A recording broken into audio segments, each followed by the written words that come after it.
Hello everybody, welcome back to my YouTube channel. So guys, in this video I'm gonna be showing you how to unlock your permanently or temporarily locked Snapchat account. So guys, if your account is permanently locked due to violating community guidelines of Snapchat, then I'll show you how can you unlock this one.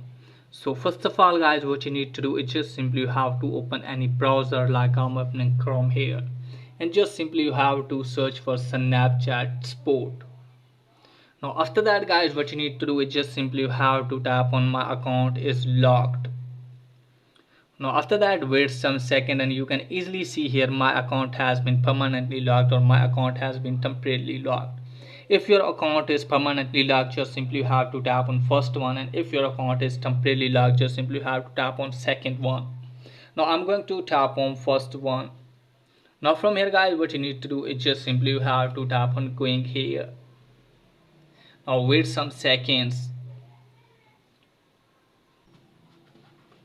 Now after that guys, what you need to do is just simply you have to put your username here. Okay guys, and you can also put your phone number and just simply you have to tap on next, and after that you can get the page and you can easily see here unlock option here. Okay guys, and after that hopefully your account will be unlocked. Okay guys, and if your account is temporarily locked, then let me tell you that it's not possible for you to unlock it. So you have to wait the duration that they have given to unlock your account. So that's pretty much for today's video. If the video is helpful, please like and subscribe my channel. Thanks for watching.